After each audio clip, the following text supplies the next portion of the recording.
Good evening and welcome. I hope कि आवाज़ और विजुअल्स दोनों क्लियर हैं। देखिए, आज की जो क्लास है हम लोग एकदम से नया टॉपिक स्टार्ट करने वाले हैं। नया पेपर, नया टॉपिक, नई सारी चीज़ें, ठीक है। और नए सिरे से नई पढ़ाई आज की क्लास में हम लोग स्टार्ट करेंगे।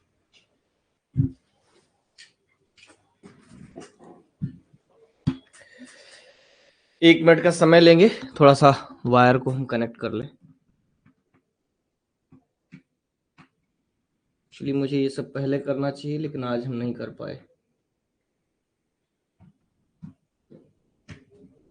ठीक है, सॉरी फॉर दैट। जब तक लोग आते हैं तब तक हम कनेक्ट हो जाएंगे। Almost I am ready. मैं चाय की एक सिप ले लूं जब तक लोग आते हैं।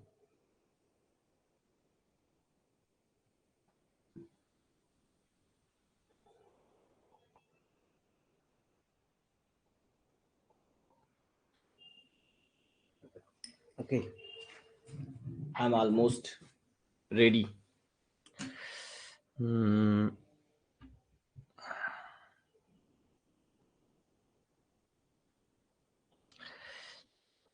बेसिकली अगर आप लोगों को सिलेबस याद हो या सिलेबस आपके सामने हो तो उसमें देखिएगा, जो आपका पेपर थर्ड है, पेपर थर्ड में 5 यूनिट हैं। आज हम लोग चौथी यूनिट से बिगिनिंग करेंगे। चौथी यूनिट से बिगिनिंग इसलिए करेंगे क्योंकि चौथी यूनिट जो है वो क्रिटिकल टर्म्स हैं, और वहां से एक कह सकते हैं कि कंटिन्यूएशन नहीं है, वो एक अलग चीज है। 14 टर्म्स हैं, उन 14 टर्म्स को अलग से ही समझना है, अलग तरीके से ही क्वेश्चन बनते हैं वहां, तो उस पर भी हम लोगों की चर्चा प्रॉपर होगी। ठीक है, तो ये सामने आपको मामला दिख रहा होगा, वाइट स्क्रीन। ठीक, अब उम्मीद है कि दिखने लगा। ठीक है, दिख रहा है। चलिए, यहीं से आज हम लोग बिगिन करेंगे। देखिए, उसी में से हमने 3 टर्म्स लिए हैं। अगर आपको सिलेबस याद है या आपके सामने सिलेबस है, then you will find that कि जो 5 यूनिट हैं उनमें से जो पहली यूनिट है, फर्स्ट यूनिट में 4 टॉपिक्स है: renaissance, reformation, neo classical, classicism और रोमांटिसिज्म। ये 4 हैं जिनमें से हम लोग शायद 1 या 2 पर डिस्कशन कर चुके हैं शुरुआत में। सेकेंड यूनिट है आपका, उसमें है Victorian compromise, pre Raphaelite movement, modernism, the movement and the absurd theatre, and new criticism है थर्ड यूनिट में। थर्ड यूनिट है, इसमें है new criticism, Chicago school, myth criticism और ह्यूमनिस्ट क्रिटिसिज्म।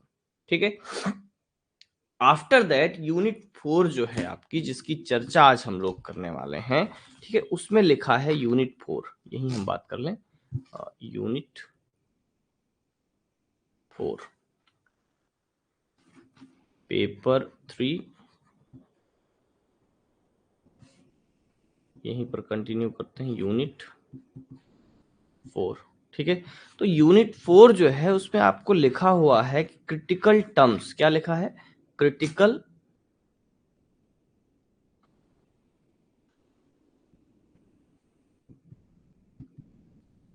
टर्म्स। ठीक, बात समझ में आ गई? अब इसमें टोटल 14 टर्म्स आपको दिए हैं। कहिए तो हम लिखते चलें या फिर आप सिलेबस में देख लीजिएगा। तो पहला उसमें है 3 यूनिटीज। क्या है? हम लिख ही लेते हैं हम लोग पूरा। नंबर 1 है 3 यूनिटीज। 3 यूनिटीज। नंबर 2 है कैथारसिस।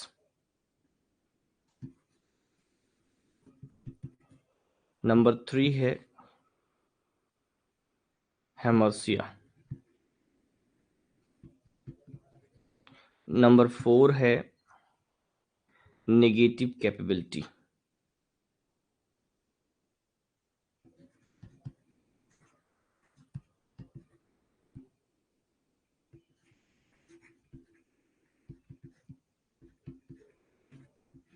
ठीक है, नंबर 5 है, ये 14 टर्म तो सबसे पहले आपको नाम याद हो जाना चाहिए। ठीक है, ठीक है, नेगेटिव कैपेबिलिटी। 5वां जो टर्म है आपका है डिसोसिएशन ऑफ सेंसिबिलिटी।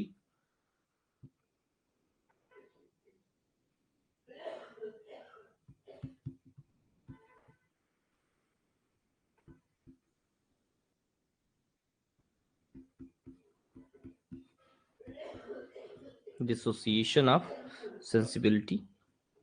छठवां टर्म ऑब्जेक्टिव कोरिलेटिव।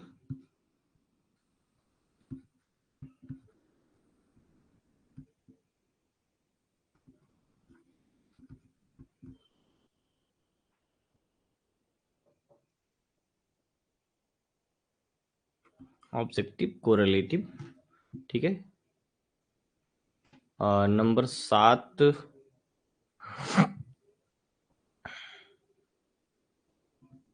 7 यहां लिखें, realism. Number 8 naturalism.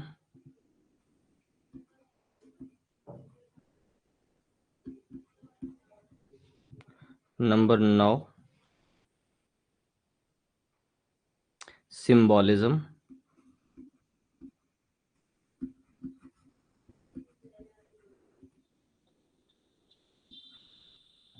Number 10 imagism.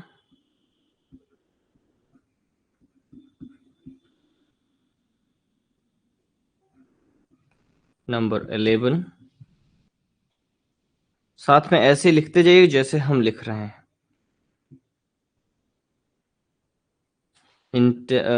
Intentional and affective fallacy.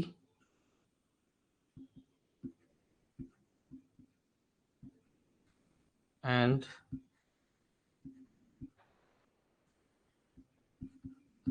Affective fallacy, ठीक है। 12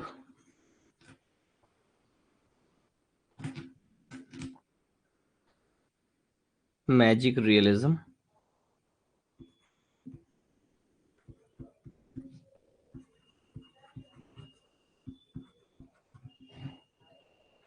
13 एलिगरी।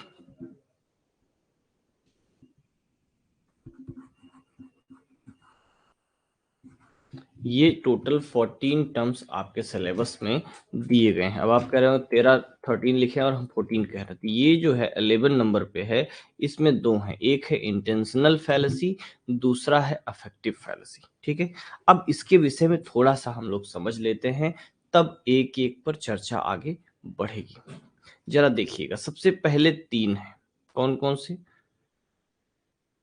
3 यूनिटीज, कैथारसिस और हेमरसिया। ये किसके हैं? एरिस्टोटल। एरिस्टोटल ऑन ट्रेजेडी, ठीक। कहां पर? इन पोएटिका, ठीक है। पोएटिका में poetica, sorry sorry sorry sorry, गलत लिख दिया हमने, पोएटिक्स होना चाहिए, TICS, ठीक है। पोएटिक्स इनका वर्क है। पोएटिक्स में इन्होंने जब ट्रेजेडी पर बातचीत की है तो वहां पर इन्होंने इन तीनों टर्म्स, इसके अलावा और भी टर्म्स हैं, उसकी चर्चा की है, ठीक है। देयर आफ्टर अगला आता है नेगेटिव कैपेबिलिटी। इसका संबंध किससे है? जॉन कीट्स से। किससे? John Keats.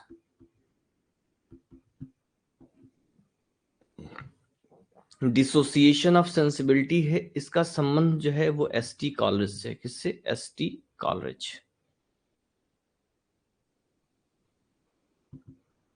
ठीक। ST Coleridge. ऑब्जेक्टिव कोरिलेटिव का संबंध TS इलियट से। किससे? TS Elliot,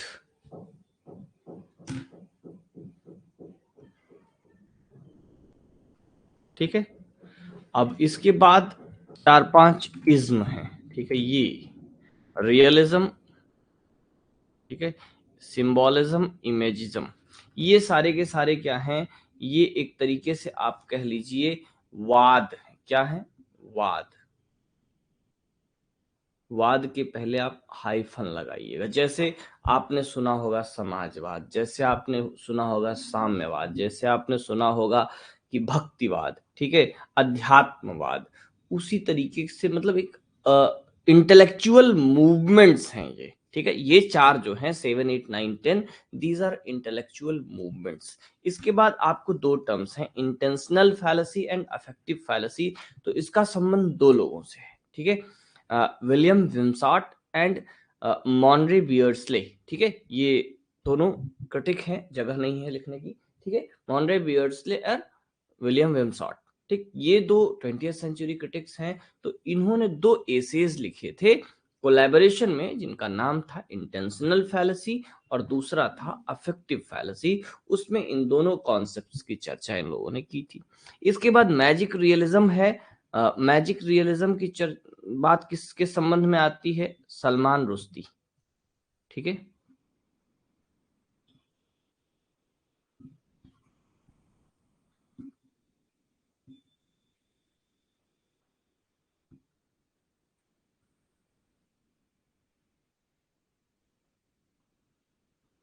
Salman Rushdie. ठीक, ये नॉवेलिस्ट हैं, इनका फेमस नावल आपने सुना होगा मिडनाइट्स चिल्ड्रन, और एक बड़ा कंट्रोवर्शियल नावल इनका था सैटेनिक वर्सेस। ठीक, तो इनके जो नॉवेल्स हैं उनमें मैजिक रियलिज्म का एलिमेंट मिलता है, तो उसकी चर्चा है। एंड फाइनली एलिगरी जो है, this is kind of work, ठीक है, काइंड ऑफ लिटरेचर या काइंड ऑफ जॉनरा। ठीक है, तो ये इतने पढ़ने हैं आपको इन टर्म्स में। टर्म्स क्या है कि just these are some jargons, some names that represent some particular condition, some particular critical state, some particular thing in criticism। यानी कि किसी चीज की एनालिसिस के लिए जो कुछ विशेष शब्दावली प्रयोग की जाती है उनको क्रिटिकल टर्म्स कहते हैं। तो उन्हीं में से ये कुछ टर्म्स जो है आपको इस यूनिट में दिए गए हैं। तो 14 टर्म्स हैं। तो इन 14 टर्म्स से आप सिंपल सा मानिएगा कि आपको हर एक टर्म से जो भी क्वेश्चन बनेगा यही बनेगा कि उस पर टिप्पणी, उस पर कमेंट करना। ठीक है, तो लगभग 200 वर्ड्स में मान करके चलिए कि जैसे आपको मिल क्या सकता है कि 4 से 5 टर्म्स पर टिप्पणी लिखने के लिए मिल सकती है। ठीक, तो यही आपसे यहाँ से क्वेश्चन बनता है। तो सिंपल सा आपको करना क्या है कि जितने टॉपिक्स हैं, जितनी यूनिट्स हैं, जितने जितने टर्म्स हमने इसमें आपको बता दिए, हर एक पर आपको लगभग 1 पैराग्राफ, 2 पैराग्राफ, 1.5 पैराग्राफ, जितना मटेरियल जिस पे मिलता है उतना की आपकी प्रिपरेशन करनी है। कॉमन सा हर एक पे लिखा जाएगा, मतलब कि एक ही चीज होगी, वही आप रट लीजिए, घोट लीजिए, कुछ भी कर लीजिए, वही आपका हर तरीके के क्वेश्चन के आंसर में काम आएगा। सबसे इजी है, इसीलिए मैं कहता हूं कि paper third is the most easy paper in your syllabus. ठीक है, easiest paper but little bit critical, means कि इसको सही से समझने की आवश्यकता है, क्योंकि यहाँ पर क्वेश्चंस बनने की संभावना सबसे कम है। मींस क्वेश्चंस तो किसी भी तरीके से बन सकते हैं, उसका आंसर लिमिटेड है। ठीक है, तो आप उस लिमिटेड तरीके से पढ़ लेंगे, सिंपल सा। ठीक है, अब बात करते हैं यहाँ पर एक एक की। जैसे आज का हमारा टारगेट है, कोशिश है कि 3 टर्म्स करेंगे, जैसे नहीं कर पाएंगे तो फिर कम करेंगे। पहला टर्म जो है आपके सामने वो है 3 यूनिटीज। क्या है? 3 यूनिटीज।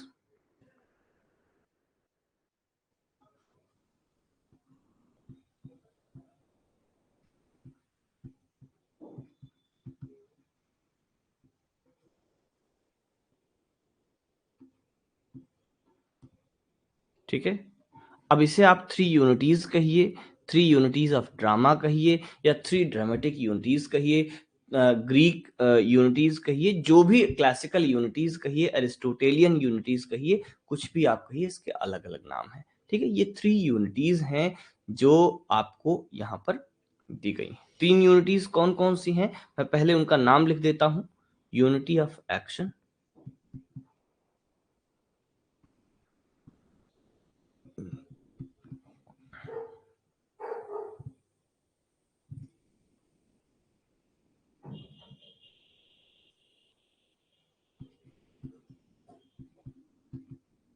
Action number 1।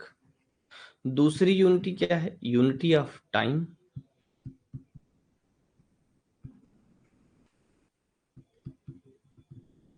और तीसरा है यूनिटी ऑफ प्लेस। इसी के साथ में हम उन दोनों टर्म्स को भी लेते हैं। एक टर्म है आपका कैथारसिस, दूसरा टर्म है आपका हेमर्सिया। ठीक है, इसी के साथ के एलाइड और सारे टर्म्स हैं, जिसमें है एक है एनाग्नोसिस, ये आपके सिलेबस में नहीं है, ठीक है। पेरिपेसिया,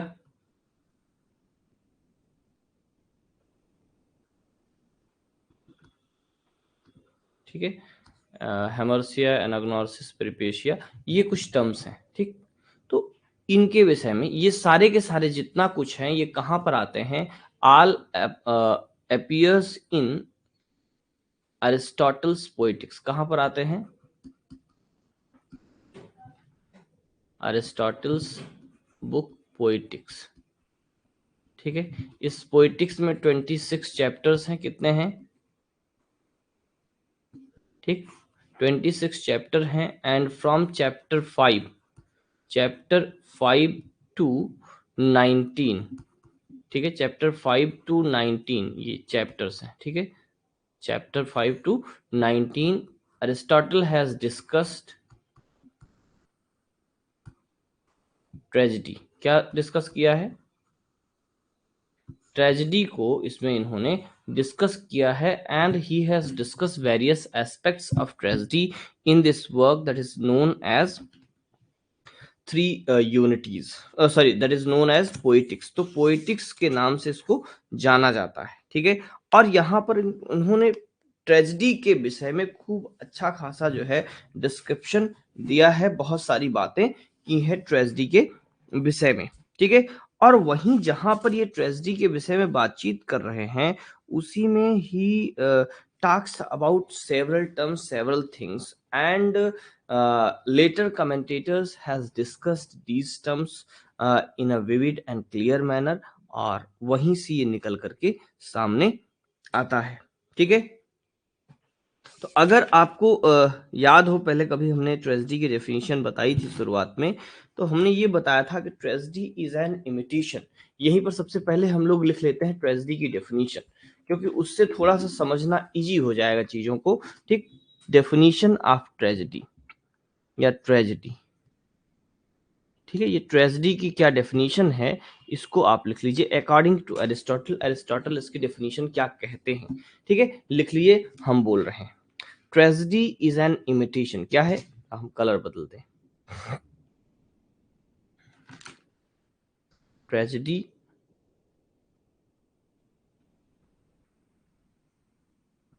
is an imitation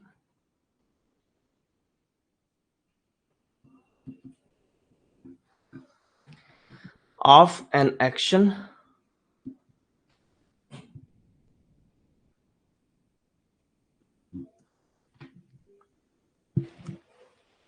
that is serious,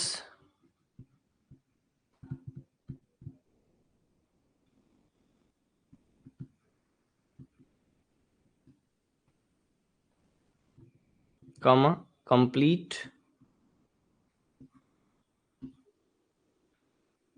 and of a certain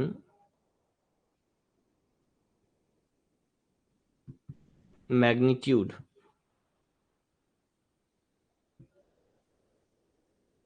ठीक है, certain magnitude semicolon,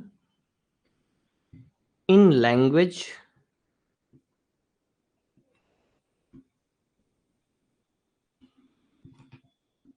embellished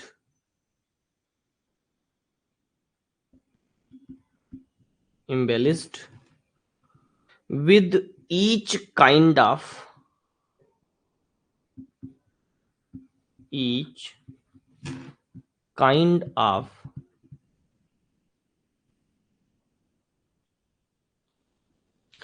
artistic ornament,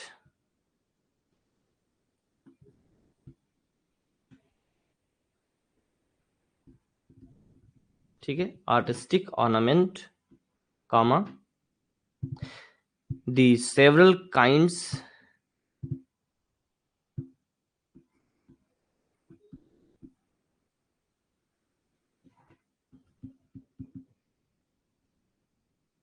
being found in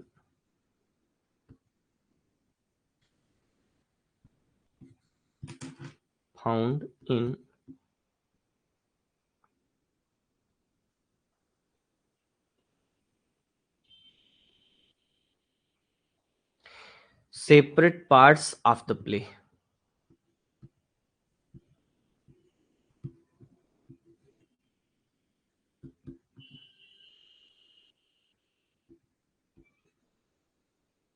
ठीक है, separate parts of the play, sorry, of the play. फिर से सेमी कोलन लगाइए। In the form of action,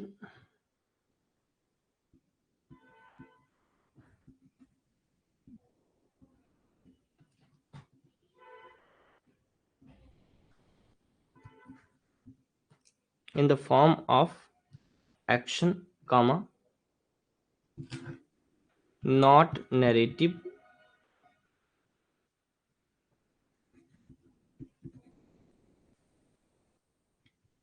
semicolon, through pity and fear,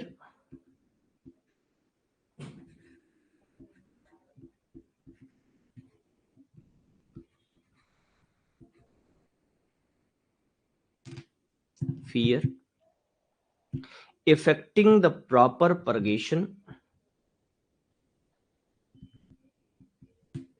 affecting the proper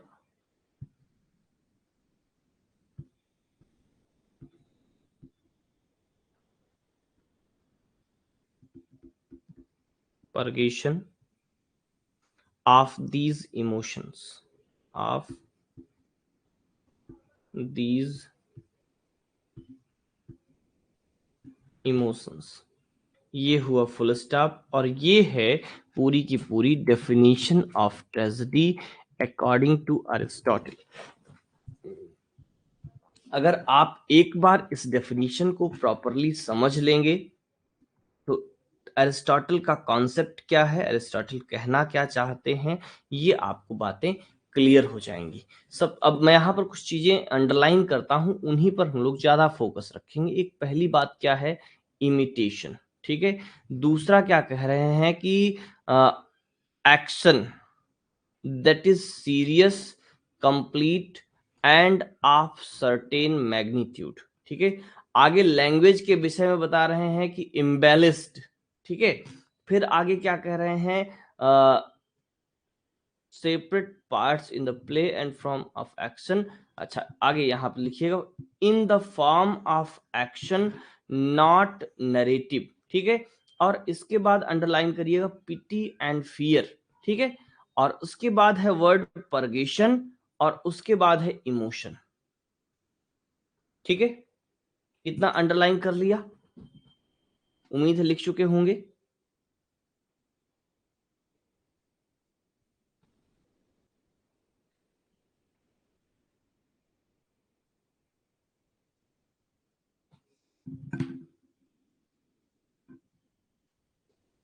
चलिए, तो अब जरा इसको समझिए कि क्या कहना चाहते हैं अरिस्टोटल, यहाँ पर ट्रेजेडी है क्या। बहुत ही मतलब ये एक सेंटेंस है पूरा, बट एक ही सेंटेंस में ट्रेजेडी की लगभग लगभग बातें इन्होंने कह दी। Means this is very concise and very क्या कहें कि एफोरिस्टिक स्टाइल है, बहुत ही मतलब कम शब्दों में ज्यादा बात कही गई है इस डेफिनेशन में। एंड डेफिनेशन क्या कहती है, सबसे पहले पहली ही लाइन में आपको शुरुआत में ही बता दिया कि व्हाट इज ट्रेजेडी। पहली बात क्या करें, ट्रेजेडी है क्या। तो ट्रेजेडी इज एन इमिटेशन, ठीक है। जैसे पहला क्वेश्चन दिमाग में आता है कि what is tragedy, then he writes and he is of very clear view that tragedy is an imitation. Now question is that what is an imitation, कि imitation क्या है।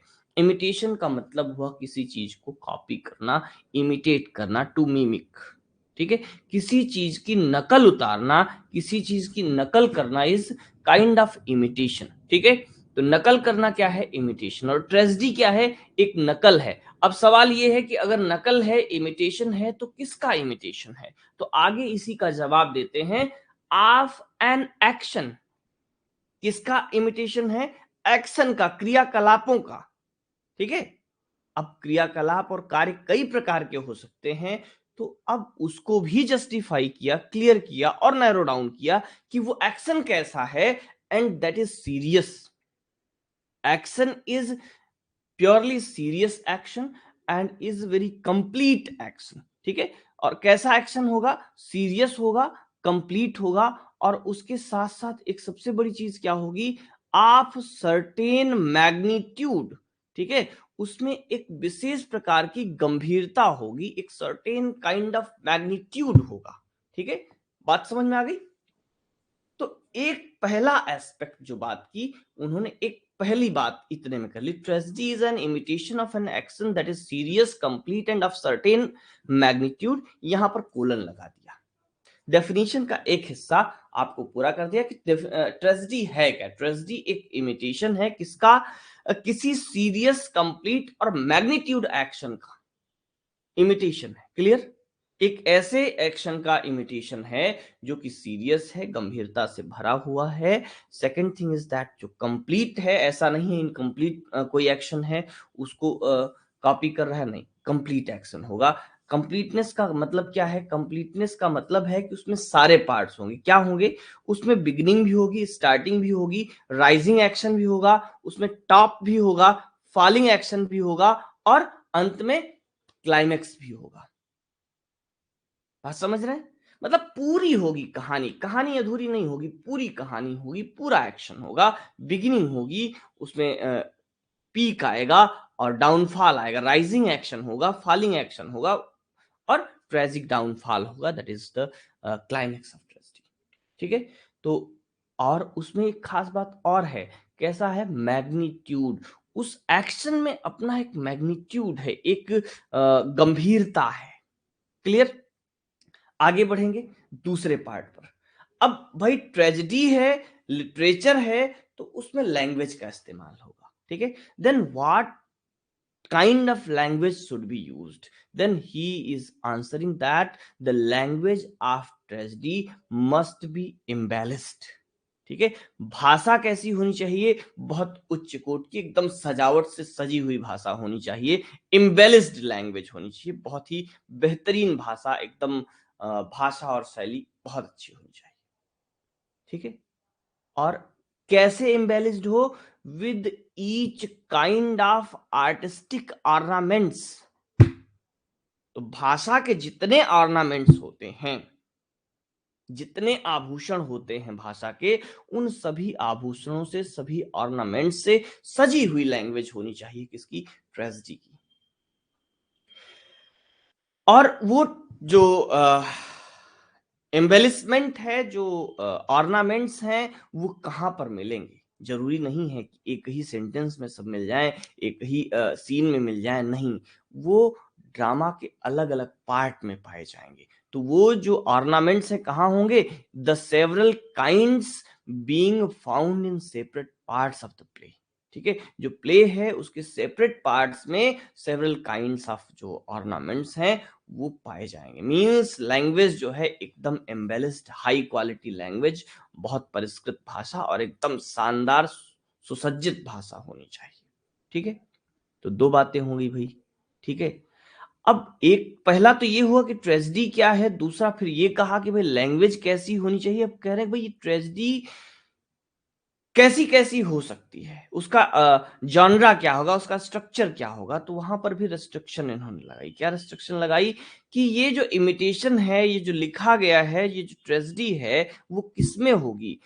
In the form of action, not narrative. तीसरा part जो यहां पर definition का कह रहे हैं कि जो ट्रेजेडी होगी, उसका जो एक्शन होगा, वो must be in action, not in narrative. Means tragedy must be performing genre, not a narrative genre, not a reading genre. मतलब कोई नॉवेल में ट्रेजेडी लिखी जा रही, is not tragedy actually. Tragedy must be in form of action, means must form of in form of drama that is performed on the stage. तो tragedy के लिए क्या सबसे जरूरी है? कि उसे ड्रामा के रूप में होना चाहिए, एक्शन के रूप में होना चाहिए, और स्टेज पर परफॉर्म हो। चलिए ये भी मान लिया कि भाई नैरेटिव में नहीं हो और एक्शन में हो। अब इसका क्या रिजल्ट होगा, क्या मतलब है कि भाई इतनी मेहनत क्यों की गई, कि इसका पर्पस क्या है, what is the purpose of tragedy, तो उसको भी क्या किया, कह रहे हैं कि through pity and fear affecting the proper purgation of these emotions. कौन से दो इमोशन की बात की, जहां भी अरिस्टोटल इमोशन की बात करेगा in the matter of tragedy, tragedy के संबंध में जहां भी अरिस्टोटल इमोशन की बात करेगा, he only address to emotions, that is one is pity and the other is fear. ठीक है, अरिस्टोटल के एक्शन का मतलब है, सॉरी, इमोशन का मतलब है दो ही इमोशन, एक पिटी एंड दूसरा फियर। और पिटी और फियर का जो इमोशन है, ये जो दो इमोशंस हैं, वो किससे अराउज होते हैं, वो ट्रेजेडी से अराउज होते हैं। और उसका इफेक्ट क्या होता है, तो कह रहा थ्रू पिटी एंड फियर। ठीक है, पिटी और फियर का जो दो इमोशन है, इन दोनों इमोशन से क्या होता है, इफेक्टिंग द प्रॉपर परगेशन। ठीक है, इफेक्टिंग मीन्स प्रभावित होता है, क्या चीज, प्रॉपर परगेशन, या प्रभावी होता है प्रॉपर परगेशन। परगेशन का मतलब होता है प्योरिफिकेशन। जो वर्ड कैथारसिस है is actually the equal word of purgation. Catharsis is equal to purgation, and the word catharsis और purgation is used also in medical term. ठीक है, जो मेडिकल टर्म है, मेडिसिन में भी वर्ड कैथारसिस यूज किया जाता है, and this word catharsis is used of the cleaning of the menstrual discharge. ठीक है, जो महिलाओं में मेंस्ट्रुअल डिस्चार्ज होता है, जो एक साइकिल होती है मेंस्ट्रुअल की, जो एग्स ओवरी में प्रोड्यूस होते हैं, जो भी चीजें मंथली साइकिल पूरी होती है, उसके बॉडी में जो कचरे हैं, उन कचरों को सफाई का काम जो है, वो क्या हुआ, प्योरिफिकेशन। ठीक है, तो मेडिकल टर्म में कैथारसिस इज प्योरिफिकेशन। ठीक है, but in literature and as in form of metaphor, we can say that when a tragedy is performed and it arouses the emotions of pity and fear in audience, in spectators, then the spectators are purgated, are purified due to the effect of these emotions of pity and fear। जो पिटी और fear के emotions देखने वालों में जगते हैं, तो उनका परगेशन हो जाता है, उनका शुद्धिकरण हो जाता है। ठीक है, बात क्लियर। तो यहां पर सिंपल सा क्या, परगेशन किस बात, किसका होना है, परगेशन संबंध किससे है, जो देखने वाले हैं। कैसे होगा परगेशन, जरा उसका एक मैकेनिज्म समझिए। सपोज दैट आप एक स्पेक्टेटर हैं, एक दर्शक हैं, और आप मैकबेथ देखने गए हैं, या मान लीजिए चलिए मैकबेथ देखने नहीं गए हैं, आप बाहुबली देखने गए हैं। देन Baahubali is kind, can be taken as kind of tragedy, but is not actually tragedy.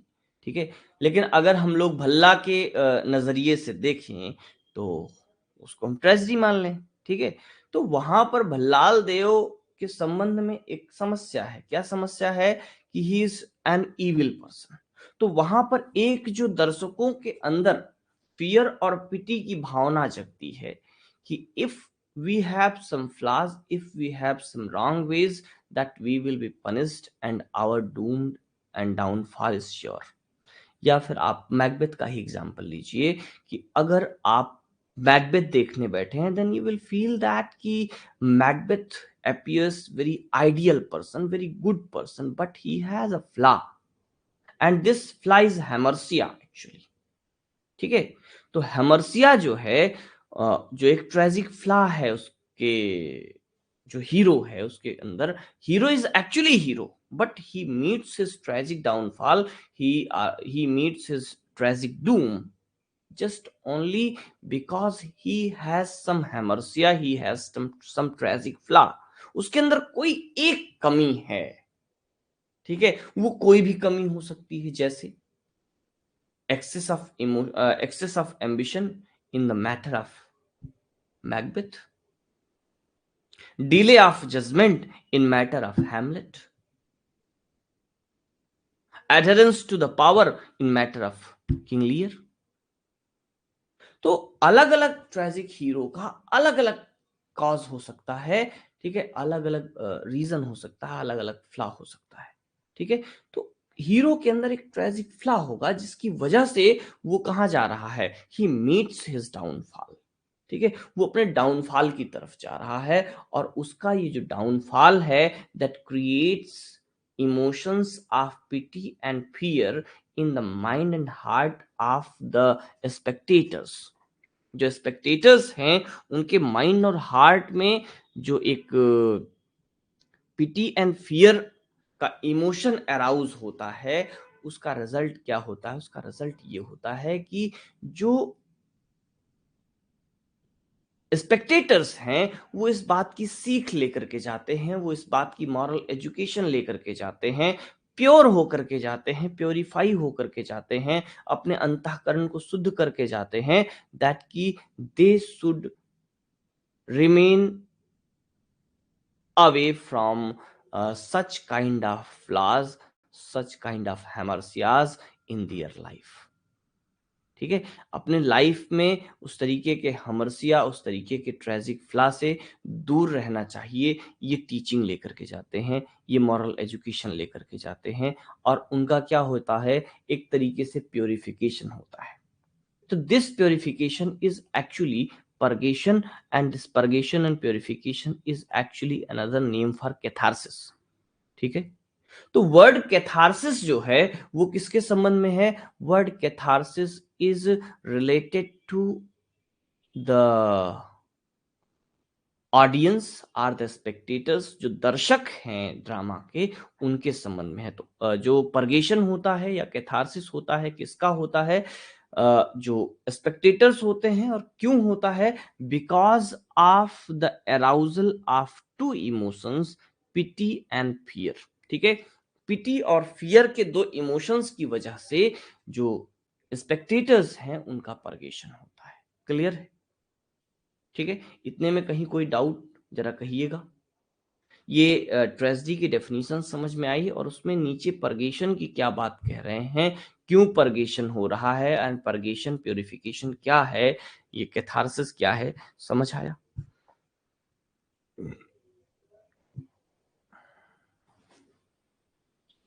जरा सा एक बार हमको कंफर्म करिए, कमेंट में लिखिए, तो हम आगे बढ़ते हैं।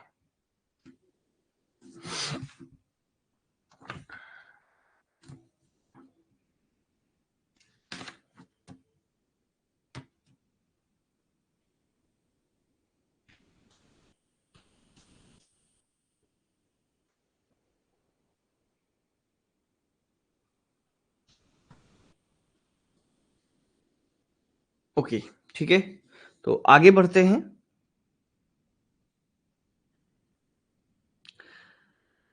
अब यहां पर एलिमेंट्स ऑफ ट्रेजेडी को बताते हुए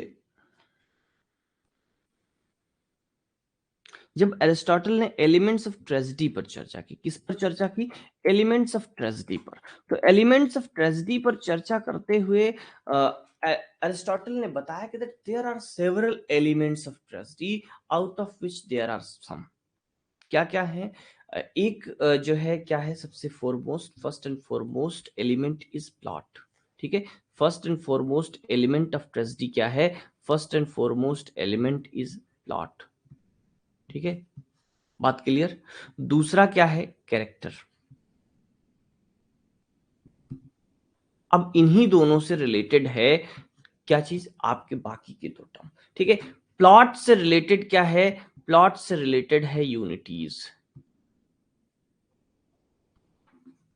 ठीक।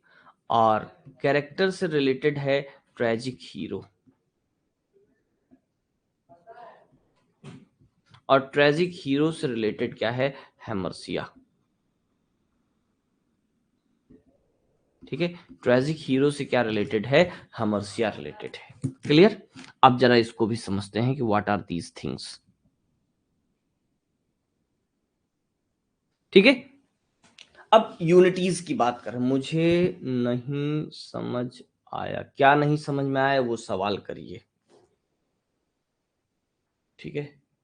मैं रुकता हूं, क्या नहीं समझ आया जरा उस बात को लिखिए, ठीक है।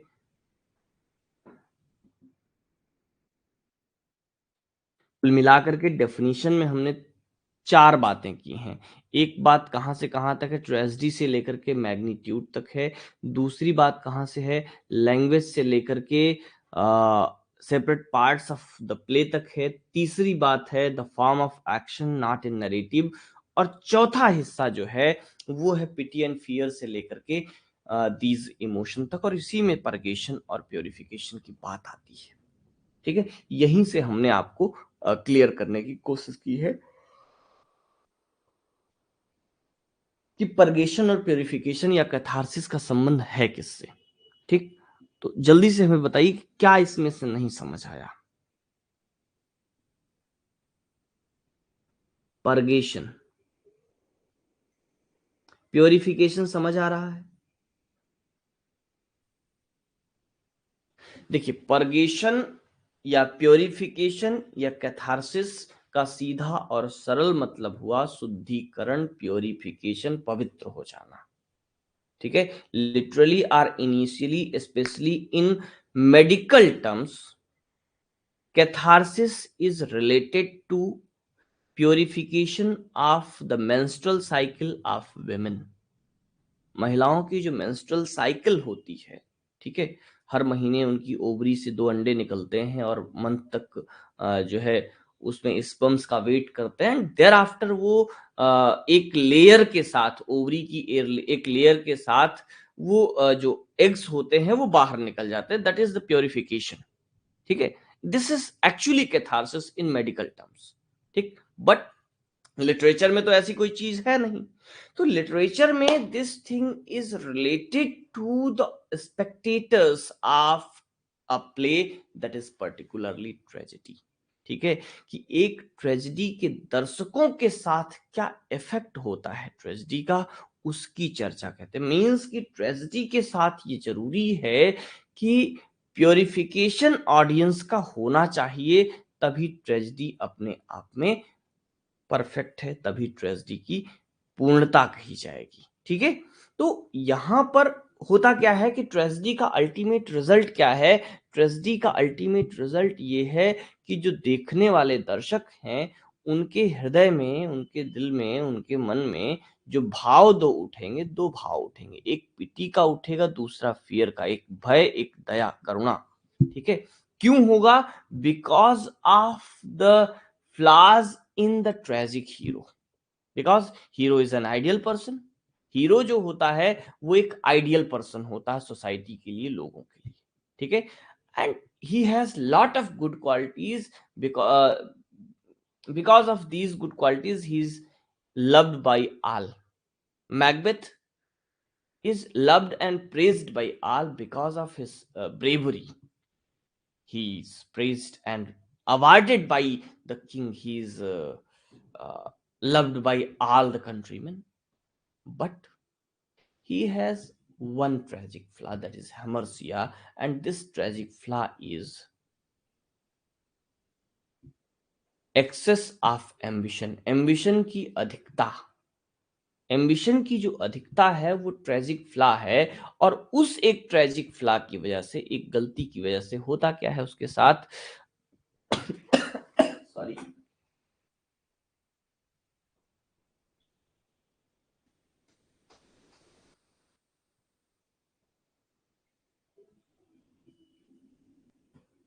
Okay, sorry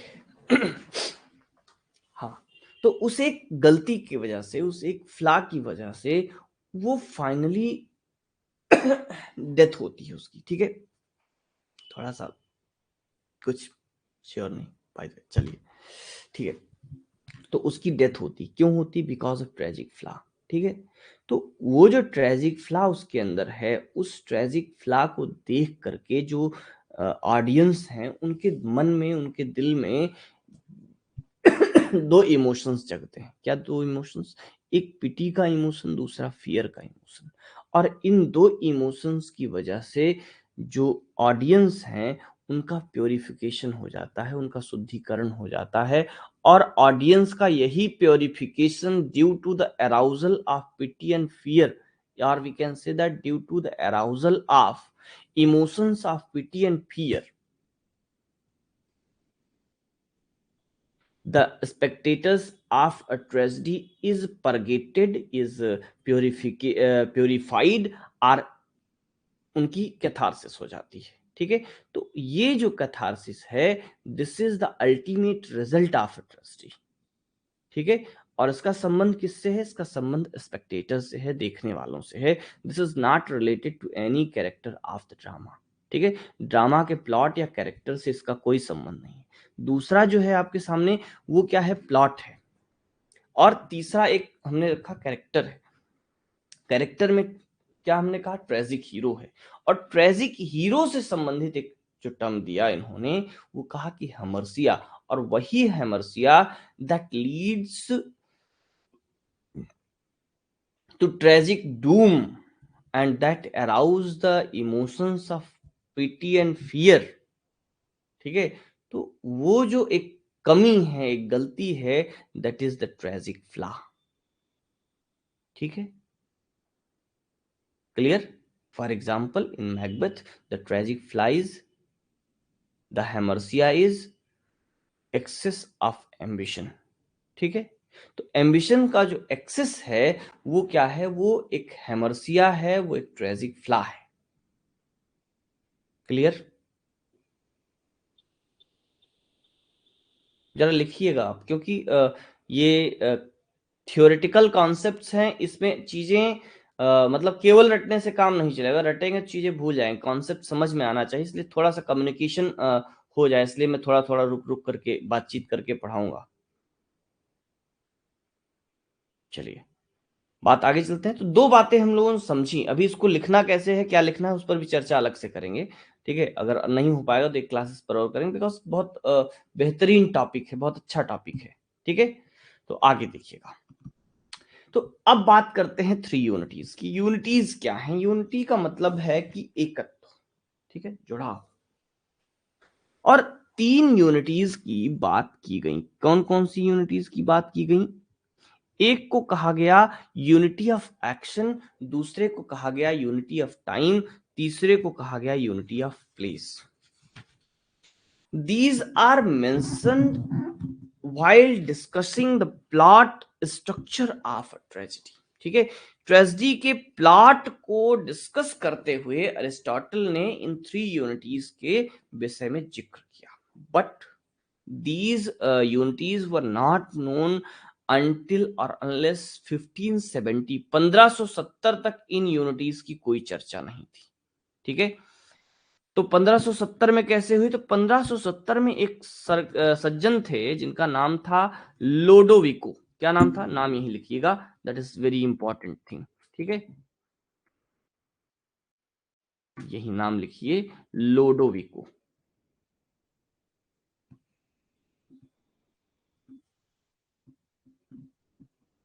लोडोविको कैस्टलवेट्रो।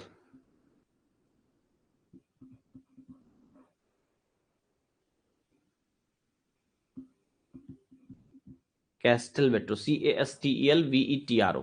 ठीक है, लोडोविको कैस्टलवेट्रो ने एक कमेंट्री लिखी ऑन पोएटिक्स, एक किताब लिखी जो पोएटिक्स की कमेंट्री थी। कमेंट्री का मतलब हो गया टीका। ठीक है, तो उस पर एक कमेंट्री लिखी, और कब पब्लिश हुआ? 1570 में। कब? 1570 में ये कमेंट्री पब्लिश हुई। And in this commentary he introduces the Aristotelian concept of unities। ठीक है, और यहां पर जब प्लॉट को डिस्कस करते हैं Aristotle, according to Aristotle plot is the soul of tragedy. ठीक है, ट्रेजेडी का जो सोल है वो क्या है? वो प्लॉट है। ठीक, प्लॉट मतलब कहानी। ठीक ना, कहानी जो है उसका जो एक स्केल्टन है, skeleton is actually kind of soul. ठीक है, बिना प्लॉट के ट्रेजेडी निर्जीव है। बिना प्लॉट के ट्रेजेडी या कोई स्टोरी हो ही नहीं सकती। According to Aristotle plot is the soul of tragedy and character is very second important aspect after plot. ठीक है, तो जो दो सबसे महत्वपूर्ण चीजें हैं किसी भी ट्रेजेडी में, वो प्लॉट है और कैरेक्टर है।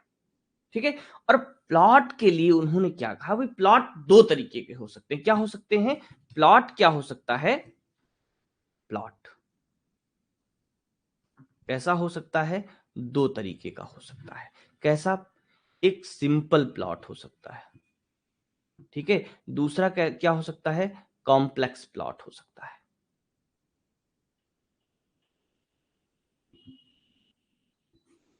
ठीक। अब जहां सिंपल प्लॉट होगा वहां पर वेरी इंडिविजुअल कैरेक्टर्स होंगे और सिंपली उसमें कैथारसिस, एनाग्नोसिस, ये सारी चीजें नहीं मिलेंगी, ठीक है। But Aristotle was of the view that the plot of tragedy must be complex plot, ठीक है। ट्रेजेडी का प्लॉट सिंपल नहीं होना चाहिए, वो जो होना चाहिए बहुत एकदम कॉम्प्लेक्स टाइप ऑफ प्लॉट होना चाहिए और उसमें तीनों यूनिटीज होनी चाहिए, ठीक है। कौन कौन सी तीन यूनिटीज हैं? These are unity of action, unity of time and unity of place. But remember one thing, ये क्वेश्चन एक बार क्या, जिस साल मैंने गोरखपुर विश्वविद्यालय का एंट्रेंस दिया था पीएचडी का, उसी एंट्रेंस में पूछा गया था कि which unity is not actually used by Aristotle in his Poetics. तो एरिस्टोटल ने किस यूनिटी को नहीं यूज किया था? तो याद रखिएगा, दिमाग में रखिएगा हमेशा कि कभी भी ये क्वेश्चन बन सकता है जब कभी आप में से कुछ लोग जो है ग्रेजुएशन के बाद भी इंग्लिश को कंटिन्यू रखेंगे, तो याद रखिएगा दिस यूनिटी ऑफ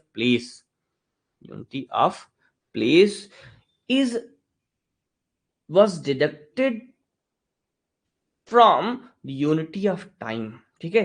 ये जो है वो एक्चुअली में अरिस्टोटल ने यूज नहीं की थी, ठीक है। अरिस्टोटल ने एक्चुअली में इसको यूज नहीं किया था, but it was deducted by commentators from unity of time, ठीक। एक बात ये दिमाग में रखिएगा। अब होते क्या है, इन तीनों यूनिटीज को एक लाइन में, एक एक लाइन में समझ करके हम लोग आज की कथा को यहीं देंगे विराम। बस तीनों को एक एक लाइन में समझते हैं कि यूनिटी ऑफ टाइम, एक्शन और प्लेस है क्या। पहली बात, unity of action. Unity of action क्या कहती है कि the plot of tragedy must have or should have first unity of action, or only those actions and not all in the life of the hero which are intimately concentrated with one another as proper together as the whole. Means the structural union of the parts begins such that if any one of them is displaced or removed, the whole will be disjointed and disturbed. मतलब जो plot हो कैसा होना चाहिए, उसका action ऐसा एक दूसरे से गुथा हुआ होना चाहिए कि उसके किसी भी एक हिस्से को अगर हम अलग कर दें तो पूरा का पूरा स्ट्रक्चर खराब हो जाए, प्लॉट का पूरी की पूरी कहानी डिस्टर्ब हो जाए। ऐसा कुछ नहीं होना चाहिए कि जिसको ऐसे खींच लें तो कोई फर्क ना पड़े, ठीक है। बात समझे कि नहीं? जैसे मान लीजिए ये चेहरा है, this is the face and this is the plot, ठीक है। अब इस चेहरे के स्ट्रक्चर में जरा देखिए कि क्या कोई ऐसी चीज है कि जिसको हटा दिया जाए तो आदमी के स्ट्रक्चर पर, उसके सुंदरता पर कोई असर ना पड़े। मान लीजिए किसी की नाक काट लो, सुपर्णखा की नाक काट ली थी लक्ष्मण जी ने, तो क्या हुआ? क्या उसके चेहरे पे फर्क नहीं पड़ा? सुपर्णखा सुपर्णखा हो गई, ठीक ना। बात समझे कि नहीं? मींस जो स्ट्रक्चर है, जो प्लॉट है, जो एक्शन है, वो इतना टाइटली निट होना चाहिए and it must have one single plot, one single action, ठीक है। उसमें ऐसी कंडीशन नहीं होनी चाहिए कि कुछ भी आप अलग कर लीजिए तो वो उसी कंडीशन में बना रहे, नहीं। And second thing, the plot of tragedy must not mingle actions up are different kinds of action. Means actions should be whether comic or tragic, ठीक है। अगर ट्रेजेडी है तो ट्रेजेडी होनी चाहिए, कॉमेडी है तो कॉमेडी होनी चाहिए, कॉमेडी में ट्रेजेडी नहीं मिलनी चाहिए, ट्रेजेडी में कॉमेडी नहीं मिलनी चाहिए। But Shakespeare was different and he do not follow this thing. वो कॉमेडी में ट्रेजेडी मिलाता है, ट्रेजेडी में कॉमेडी मिलाता है, that's why he has created a unique kind of drama, ठीक है। तो इसी तरीके से दूसरा क्या है, unity of time. Unity of time कहता है कि that means the whole action of drama must take place within 24 hour time, मतलब 24 घंटे से ज्यादा की कहानी नहीं होनी चाहिए। और तीसरा जो है वो यूनिटी ऑफ प्लेस कहता है कि the action of a play must took place at only one place. ठीक है, पूरा का पूरा एक्शन, पूरा का पूरा कहानी जो है एक ही स्थान पर घटित होना चाहिए, प्लेसेस स्विच नहीं होने चाहिए, और स्विच भी हो तो ऐसे हो जहां पर विद इन 24 आवर्स पहुंचा जा सके। ठीक है, ऐसा नहीं हो कि एक सीन वेलमॉन्ट में है तो दूसरा वेनिस में है, ठीक ना। तो इस तरीके की सीन स्विचिंग नहीं होनी चाहिए। ये 3 यूनिटीज हैं। अभी इन यूनिटीज पर अगली क्लास में भी चर्चा होगी, थोड़ा सा हम लोग इसको भी समझेंगे क्या और कैसे लिखा जाएगा। 2 नोट्स हमने कल अपलोड किए थे, ठीक है, उम्मीद करता हूँ आप लोगों को मिले होंगे। ठीक है, वो अलग अलग बुक से इन सारे टर्म्स पर जो कुछ है वो मैंने अपलोड किया है, उसको आप पढ़ करके रखिएगा।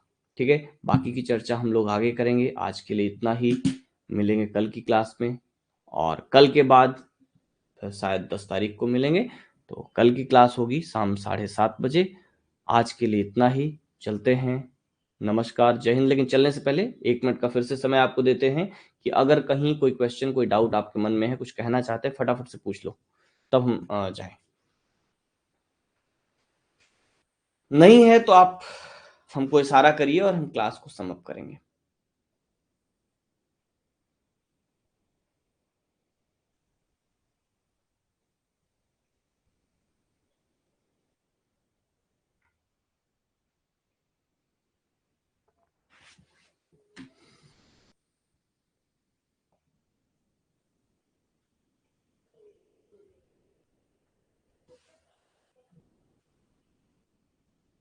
I am waiting for your any kind of reaction. कोई भी रिएक्शन जो आपके तरफ से आ जाए, हम उसी का इंतजार कर रहे हैं।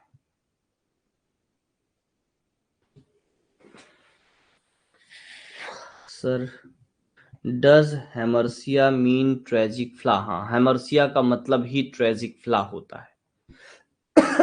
ठीक है, हेमरसिया का ही दूसरा नाम है ट्रेजिक फ्ला। और किसी के पास कुछ?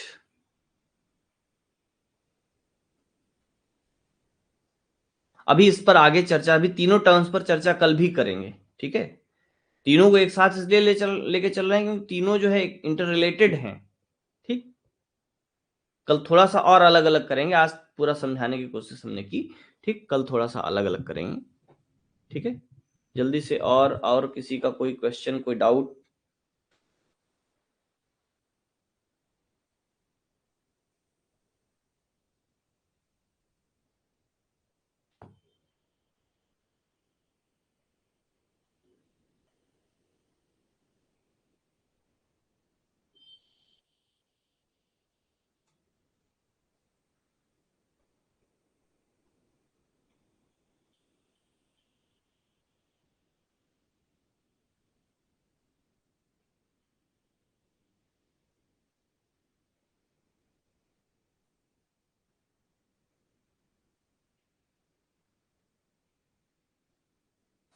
चलिए ठीक है, तो आज का सेशन करते हैं एंड।